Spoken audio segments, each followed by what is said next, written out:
ఆర్తనాదాలు చేస్తున్నటువంటి వైసీపీ కార్యకర్తలకి పోలీసుల్ని పంపలేని దీన స్థితిలో ఇవాళ మేము ఉన్నాం అభ్యర్థులు అంటే నాకు నిజంగా బాధేస్తుంది, గుండె తరిగిపోతుందని కూడా మనం చేస్తున్నాం. ఇంత దుర్మార్గమైనటువంటి పరిపాలన ఇక్కడ జరిగింది ఈ ఎలక్షన్ కమిషన్ టైంలో అనేది నాకు బాధ.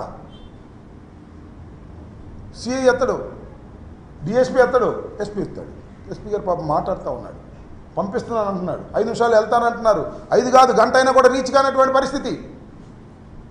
ఇంత దుర్మార్గమైనటువంటి పరిస్థితులు ఇవాళ కలగటం చాలా శోచనీయమైనటువంటి బాధాకరమైనటువంటి అంశం అని కూడా ఈ సందర్భంగా నేను మనవి చేస్తూ, ఇది నేను మళ్ళా ఎలక్షన్ కమిషన్ నిన్న ఒక స్టేట్మెంట్ ఇచ్చారు, no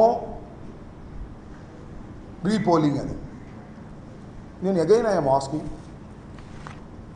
election commission through media, Dammalapadu, Narinipadu, Chimalamarri already నేను అప్లై చేశాను.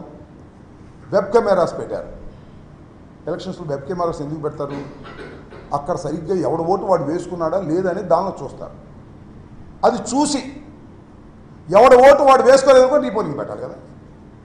ఎందుకు పెట్టింది?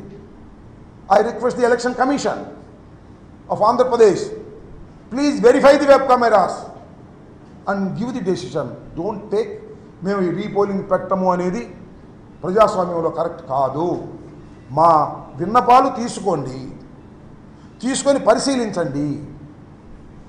పోలింగ్ ఆఫీసర్స్ కూడా కొల్యూడ్ అయిపోయారు కొన్ని చోట్ల పోలీసులతో పాటు. డబ్బులు ఇచ్చారో, బెదిరిపోయారో, భయపడ్డారో, వాళ్ళు చెప్పినట్టు విన్నారు, వాళ్ళు రాయలేదు పుస్తకంలో. అది కాదు ప్రధానమైంది. You see the web cameras. Web కెమెరాలో చూసి ఎవడి ఓటు వాడు వేసుకుంటే మాకేం అభ్యంతరం లేదు. అందరి ఓటు ఒకడే నొక్కుతుంటే దాన్ని మీరు ఎలా లేవ చేస్తారు? వెబ్ కెమెరాలు పెట్టింది ఎందుకు? దయచేసి I request the election commission, go through the web cameras. మేము ఎక్కడైతే మేము కంప్లైంట్ ఇచ్చామో అవి ఒక్కసారి వెబ్ కెమెరా చూడండి. చూసి దానిలో తప్పు జరిగిందని స్పష్టంగా కనిపిస్తే రీపోల్ చేయాల్సినటువంటి బాధ్యత ఉంది ప్రజాస్వామ్యం ఇదని కూడా ఈ సందర్భంగా నేను మనవి చేస్తున్నా. కాబట్టి దమ్మాలపాడు 253, 254, నారినిపాడు 236, 237, చీమలమర్రి 197, 198. ఈ 6 బూత్స్లో I'm requesting, I'm demanding the election commission to go for a repolling in a short time. ఇవన్నీ కూడా వెబ్ కెమెరాలు చూసి వాళ్ళకి మీరు రీపోల్ చేసే అవకాశం ఇస్తే ప్రజలు మళ్ళీ నిజంగా తమ ఓటు హక్కును వినియోగించుకుంటారు. ఇక్కడ ఓటు హక్కును వాళ్ళు వినియోగించుకోలేదు, వారి బదులు ఎవరో నా ఓటు వాడు నొక్కేశాడు. ఇది మీరు వెబ్ కెమెరాలో చూస్తే అర్థమవుతుంది. ఇది చాలా న్యాయమైనటువంటి డిమాండు, కోరిక ప్రజాస్వామ్యంలో. కాబట్టి దీన్ని కన్సిడర్ చేయాలని మీ ద్వారా, మీడియా ద్వారా ఎలక్షన్ కమిషన్ కోరుతున్నాను. ఆల్రెడీ ఈ 3 గురించి కూడా డిస్ట్రిక్ట్ ఎలక్షన్ అథారిటీస్కి నేను ఆల్రెడీ రిప్రజెంటేషన్ ఇచ్చాను. ఇవాళ ఈవినింగ్ కూడా స్టేట్ ఎలక్షన్ కమిషన్ని కలవాలనే ప్రయత్నం చేస్తున్నాను, కలుస్తాను. ప్రజాస్వామ్యంలో ఇది అవసరమని ఈ సందర్భంగా నేను మీ ద్వారా వారికి చెప్పదలుచుకున్నాను. ఫైనల్గా ఒకటే చెప్పదలుచుకున్నాను,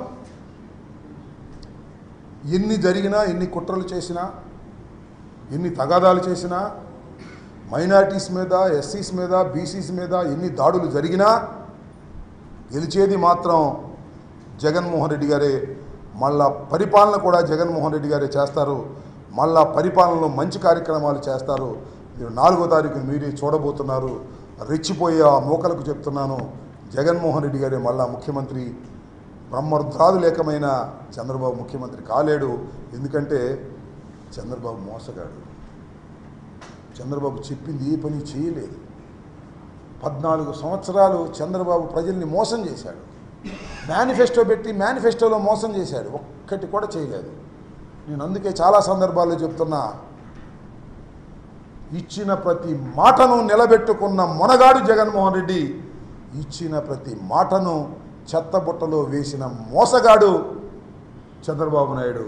కాబట్టి గుర్తుపెట్టుకోండి, మోసగాన్ని గెలిపిస్తారా, మొనగాన్ని గెలిపిస్తారో ప్రజలు ఆల్రెడీ బాక్సుల్లో ఓట్లు వేశారు, చూస్తారు. మొనగాడే ఈ రాష్ట్రంలో గెలవబోతున్నాడు. మళ్ళా ఆ మొనగాడే మళ్ళా పరిపాలన చేయబోతున్నాడు. మళ్ళా మొనగాడే అభివృద్ధి కార్యక్రమాలను, సంక్షేమ కార్యక్రమాలను ప్రజలకు అందించబోతున్నాడు. 4వ తారీఖు 12 గంటలకు మీరందరూ చూడబోతున్నారని కూడా ఈ సందర్భంగా తెలియపరుస్తున్నాను. Thank you very much.